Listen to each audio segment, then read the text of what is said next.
I go and I ask him for more details. He starts talking and telling me what happened. He was at the bar. Now this guy, he doesn't do well with the ladies. So I mean, if he fucking took home an actual pig from a farm, we would applaud him and be happy for him. I mean, we would be like, "Hey, good job, buddy, good job." Poor pig can't say no. So, you know, the fact that he was able to take a chick home, we were so excited for him. We were so happy in my mind. I'm like, this is great. And he tells the whole story.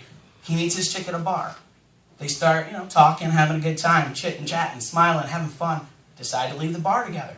"Hey, let's go back to my place." Okay, sounds great. Let's go. They get there. Things get hot and heavy. They start making their way up to the bedroom. Go through the door. Now, let me tell you, anytime you're... Has anybody here had a one-night stand? Be honest. Anybody had a one-night stand? Yeah? One-night stand? What would you do if you found out they had rubber sheets? You fucking run. You run. You don't stay if there's rubber sheets. But unfortunately for my friend, he stayed. He thought this was a good idea. Nothing weird here. So they start doing their thing. They're getting it on, and he's on top, and you know he's doing his thing. Well, he starts to feel something around his asshole. Like, just a little, you know, little feeling there. Gentle, I'm sure.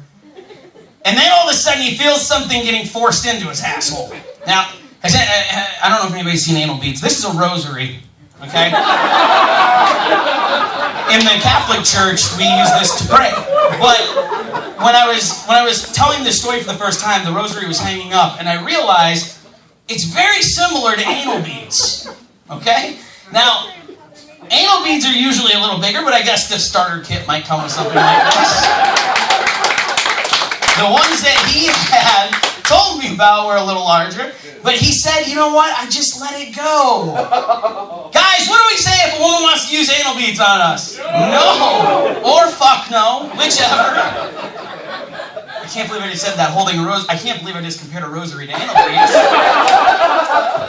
Pastor, I'm going to need some extra prayers tonight. So,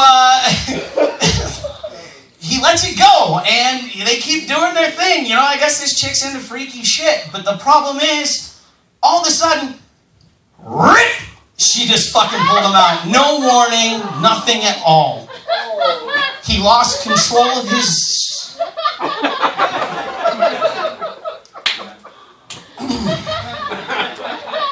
He shit all over the bed. But that's not all. He instantly reacted, being a man, and he fucking punched her in the face. Now here's where the real problem comes into play. The punch in the face was bad enough, but her head hit the dresser and she fucking starts bleeding all over the place. Out like a light, I suppose. Or in his mind, dead.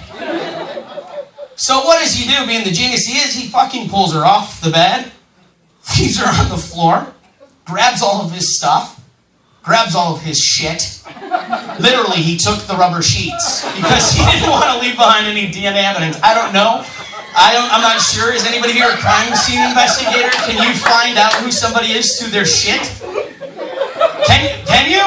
My brother is a crime scene investigator. I should have probably pointed that out. Yes, apparently you can. And he didn't want to leave behind any trace evidence, any fingerprints, so he wiped shit down. Grabs the sheets, covered in his own shit, mind you, put his clothes back on, and I'm going to fast forward to probably about 15 minutes later, where I will give you the visual of him at a do-it-yourself car wash, hosing shit down. Hosing it down. No evidence. Can't leave that evidence behind. So there you go. Gets rid of that. First thing he thinks is, oh, go over to Brian's house and tell him what happened. My ass would have been on a fucking plane to Mexico if I thought I killed somebody. So, that all happened. And, I said, dude, maybe she's not dead. Maybe you just hurt her really bad, you know? Did you at least use protection? Because this chick seems like a freak. He's like, I gave her a fucking fake name. Well, that's good enough.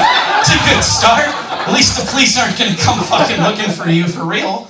So, to wrap things up here, we ended up doing a stakeout on the bar he met her at. And it took about 2 weeks before we saw this chick. Fucking two black eyes, nose thing on her face.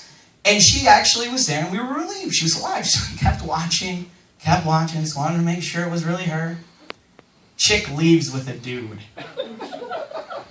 This guy looked like he just got out of prison. Prison tats, things like that. And I can't stress enough the moment of happiness I felt and joy. There was a smile on my face because I knew what his asshole was in for. I knew what was going to happen. But here's the thing. If he was in prison, he probably raped somebody in the ass already, so he deserved it, right?